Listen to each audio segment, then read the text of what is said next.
Our readings today are filled with this theme of relationship. This is the road that the church suggests that we follow if we are to arrive at some kind of understanding of the Holy Trinity. If we want to get a sense of this great mystery, if we want to share in the life that is offered to us, and if we want to reflect that life in the way that we live, then we have to look through the lens of relationship. And this means that there is something dynamic about this quest to understand God. We can't do it from a distance. We can't leave God as a subject, as something out there that we simply study. We have to be in relationship with God. There is this dynamism, this movement between us and God. And it means that it has to engage all of what is within us, what we desire, what we look for every day, what brings us here to Mass on Sunday. All of that we have to take into consideration if we are to grow in our understanding of who God is. Theophilus of Antioch, I'm sure you all know him. He lived in the 2nd century. He once wrote, "If someone asks me, 'Show me your God,' I will say to him, 'Show me yourself, and I will show you my God.'"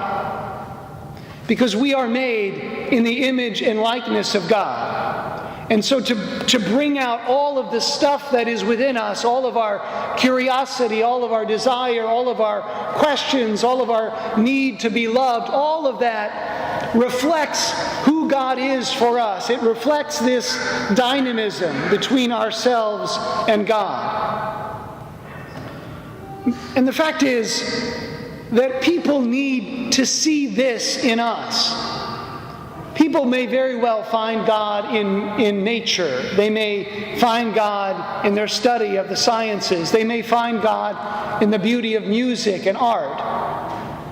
But if they can't discover God in us, if they can't see God present within us, then they miss that relational dynamic. They miss that aspect of being in relationship with God, which is so crucial for us.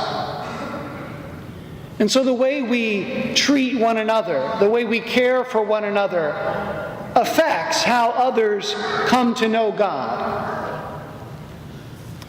I'm convinced that at the heart of our cultural crisis today is this sense that God is not relevant to our lives.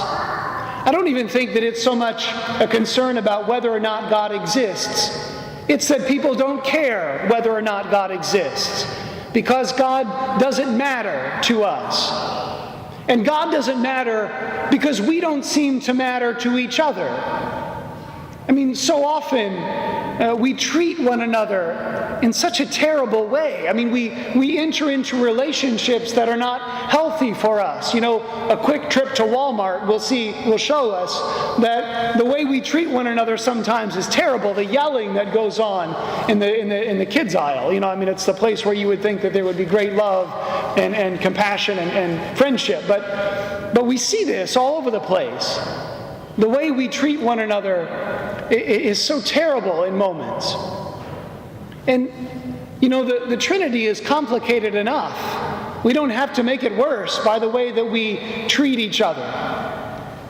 How can people know? How can people grow in their understanding of God? How can they deepen their relationship with the God of love if they can't see how God is present in us and the way that we respond to our brothers and sisters? And in a particular way, on this Father's Day, we have to acknowledge that this world needs good fathers. It needs good fathers who are husbands. It needs good fathers who are priests.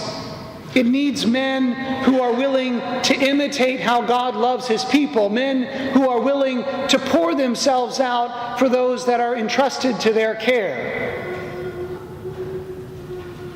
And our readings today, I think, give us three very clear challenges, not just for fathers, but for all of us.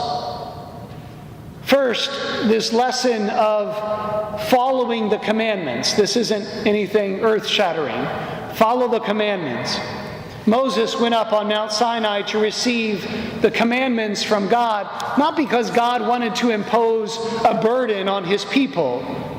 God was guiding his people. He wanted to bring them into a deeper relationship with himself, and the commandments are meant to do just that. Physically, God was leading his people through the desert into the promised land, but spiritually, he was leading their souls into a deeper union with him.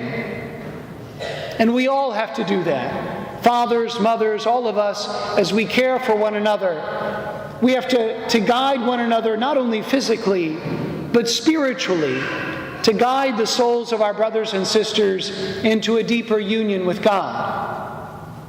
Secondly, St. Paul tells us that we have to encourage and love one another.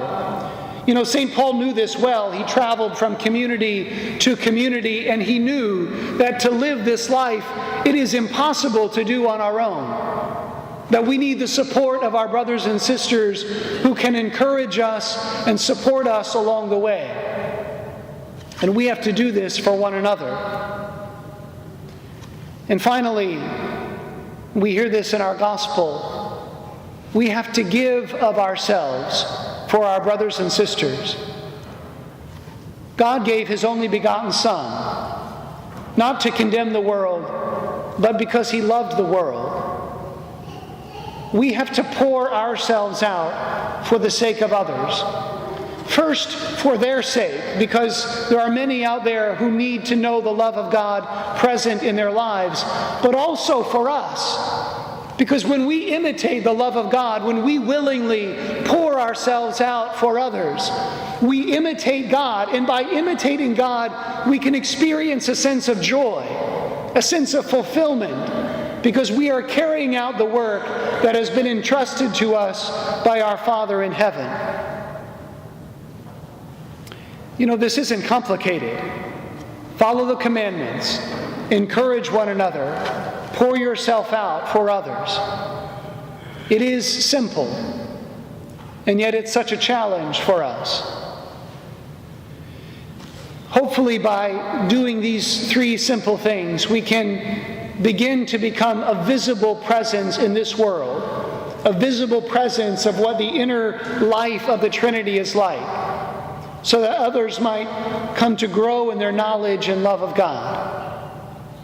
As we celebrate this great feast, may the Lord give us the strength and the courage that we need to imitate his presence here on earth and to love as he has called us to love.